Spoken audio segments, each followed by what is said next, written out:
तो जैसा कि हम सभी लोगों ने पिछले एपिसोड के अंदर देखा था, सनवू सोच रहा होता है कि मुझे इस अर्थ स्किल को काफी ज्यादा संभल के इस्तेमाल करना होगा। ये अर्थ स्किल जितना ज्यादा अच्छा है उतना ही ज्यादा खतरनाक भी है। अगर मैंने इसको इस्तेमाल करते समय एक भी गलती की तो मैं तुरंत मारा जाऊंगा और किसी को इसके बारे में पता भी नहीं चलेगा। जिसके बाद हम अगले सीन में फिर कुछ समय पहले का सीन देखते हैं, जहाँ पे सनवू हुआंग से कह रहा होता है, हुआंग तुम मुझसे एक और वादा करो, जब तुम उन 3 सालों के दौरान मेरे साथ कोऑपरेट करोगे और मेरी हर बात मानोगे तो उस समय के दौरान मैं तुम्हें सिर्फ मुरिम अलायंस के नहीं बल्कि डीमन से कोड इंपीरियल पैलेस के भी ट्रेजर को लूटने का ऑर्डर दूंगा और इन सभी जरूरी जगहों पे तुम अपने साथ एक इंसान को और लेके जा सकते हो। जो सुनकर हुआंग के तो पसीने छूट रहे होते हैं और हुआंग सनवू को देखते हुए सोच रहा होता है कि उसकी आंखों में देखकर लगता नहीं है कि उसने अभी जो कुछ भी कहा उसमें से कोई भी झूठ है। तभी हम सनवू को देखते हैं जो अपना हाथ आगे बढ़ाते हुए हुआंग से कहता है कि अब डिसीजन तुम्हारा है। जो देखकर हुआंग अभी भी काफी ज्यादा इस चीज के लिए हिचकिचा रहा होता है। जिसके बाद हमारा सीन फिर से प्रेजेंट में आता है, जहाँ पे सनवू अपनी पावर को एक्टिवेट कर अपनी एनर्जी ऑब्जॉर्प्शन स्किल का इस्तेमाल करता है, जिसकी वजह से जमीन के अंदर जितनी भी एनर्जी होती है वो सभी एनर्जी सनवू के पास इकट्ठा होने लगती है और हर कलर की एनर्जी उसके टाइप को दर्शाती है कि आखिरकार वो किस तरह की एनर्जी है। जिसके बाद हमें फिर से कुछ समय पहले वाले सीन को दिखाया जाता है, जहाँ पे सनवू हुआंग से कहता है कि अगर तुमने मेरे हाथ को थाम लिया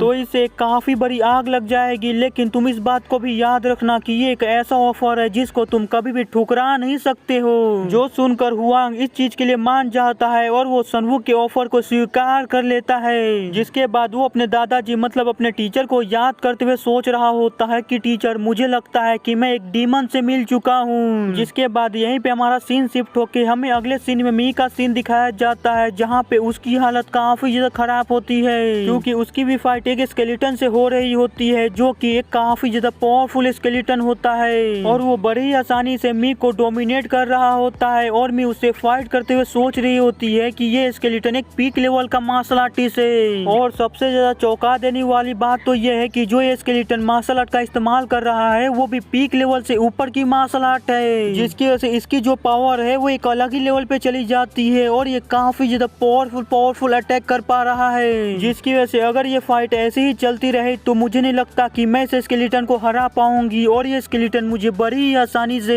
हरा देगा। मी ये सब सोच ही रही होती है कि तभी वो स्केलेटन काफी ज्यादा स्पीड में अपनी स्वॉर्ड को लेकर मी के ऊपर अटैक कर देता है। जो अटैक मी देख पाती या कुछ कर पाती उससे पहले ही वो अटैक मी की आंखों के करीब पहुंच गया होता है और जैसे ही वो अटैक मी को लगने वाला होता है वो स्केलेटन अपने अटैक को रोक देता है और पीछे की तरफ हट जाता है। जो देखकर मी को काफी ज्यादा गुस्सा आता है क्योंकि आज से पहले किसी ने भी उसके साथ ऐसा नहीं किया था, जिसकी वजह से उसे काफी ज्यादा ह्यूमिलेशन फील हो रहा होता है। जिसकी वजह से मी अपनी स्वॉर्ड को घुमाते हुए अपने काफी ज्यादा पावरफुल अटैक को रेडी करने लगती है, जिसका नाम 11 हेवनली वाटर स्वॉर्ड होता है। जिस अटैक के अंदर से काफी ज्यादा एनर्जी रिलीज हो रही होती है, जिस एनर्जी का इस्तेमाल करते हुए मी उन सभी एनर्जी से स्वॉर्ड को क्रिएट करती है। जिसके बाद उन सभी एनर्जी से बनी हुई स्वॉर्ड्स का इस्तेमाल करते हुए मी उस स्केलेटन के ऊपर अटैक कर देती है। जिसके बाद हम उस स्केलेटन को देखते हैं जो अपनी किसी टेक्निक का इस्तेमाल करता है और मी की स्वॉर्ड की जो एनर्जी होती है उसे ऑब्जॉर्ब करते हुए उसी का इस्तेमाल करने लगता है और अपने भी किसी पावरफुल अटैक को रेडी करने लगता है। जिसके बाद अपने अटैक को रेडी कर वो अपने अटैक को मी के अटैक के ऊपर करता है और उस स्केलेटन का जो अटैक होता है उसके अंदर से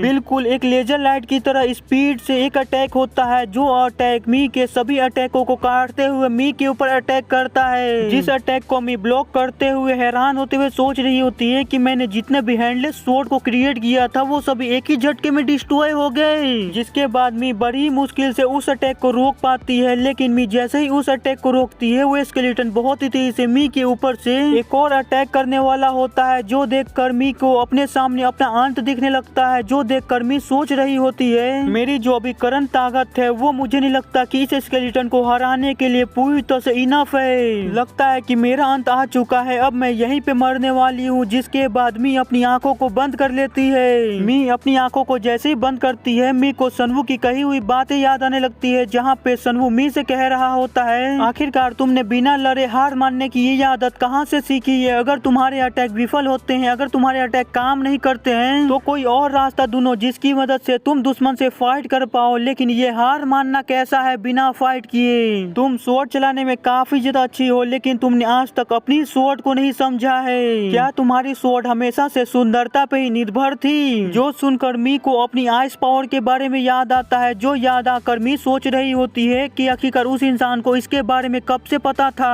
मैंने आज तक जितनी भी फाइट की है उसके अंदर मैंने अपनी खुद की स्वॉर्ड की इंटेंशन को नहीं जाना है कि आखिरकार मेरी स्वॉर्ड की इंटेंशन क्या है। जिसके बाद मी अपनी आइस पावर को एक्टिवेट करते हुए अपनी स्वॉर्ड के अंदर अपनी आइस पावर को डालने लगती है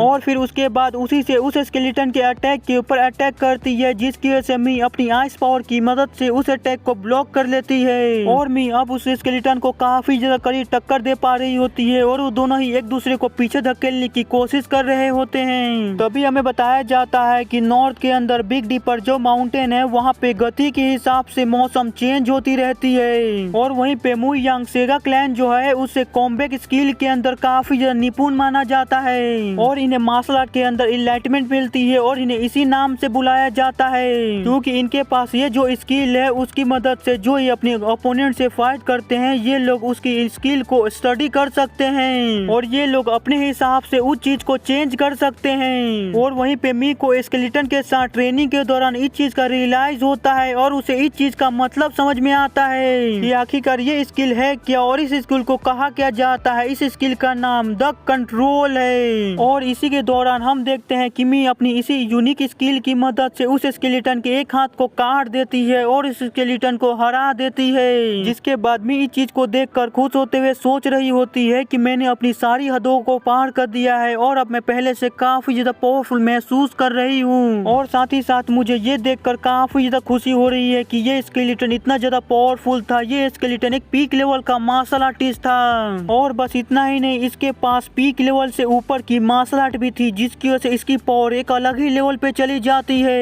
लेकिन इसके बावजूद मैंने अपनी खुद की पावर के मदद से इसके एक हाथ को काट दिया है। ये देखकर मुझे काफी ज्यादा खुशी हो रही है और अब इस चीज को देखकर लगता है कि अब मैं इस स्केलेटन को हरा सकती हूँ, अब मैं इस स्केलेटन के बराबर पहुंच चुकी हूँ। जिसके बाद वो यही सोचकर अपनी स्वॉर्ड को लेकर फिर से काफी ज्यादा स्पीड में उस स्केलेटन के ऊपर अटैक करने जाने लगती है और यहीं पे आज का हमारा एपिसोड खत्म हो जाता है। जाने से पहले मैं आप सभी लोगों से कहना चाहता हूँ कि जाओ प्लीज मेरी दूसरी सीरीज को भी एक बार जाके चेकआउट करो। मैं ये बात पक्का कहता हूँ कि आपको दूसरी सीरीज भी काफी ज्यादा पसंद आएगी। आपको वो सीरीज ट्रिपल एस नेक्रोमैंसर रीकार्नेट से भी ज्यादा पसंद आएगी। तो जाओ एक बार जरूर चेकआउट करना, लिंक डिस्क्रिप्शन में है और आपको प्लेलिस्ट में भी मिल जाएगा। तो आज के लिए बस इतना ही। वीडियो पसंद आया होगा तो लाइक कर दीजिएगा, नहीं आया होगा फिर लाइक कर दीजिएगा और चैनल के ऊपर नए हैं तो चैनल को सब्सक्राइब कर लीजिएगा ताकि आपको डेली और भी ज्यादा ऐसे इंटरेस्टिंग वीडियो देखने को मिल सके। तो मिलते हैं अगले एपिसोड में, बाय।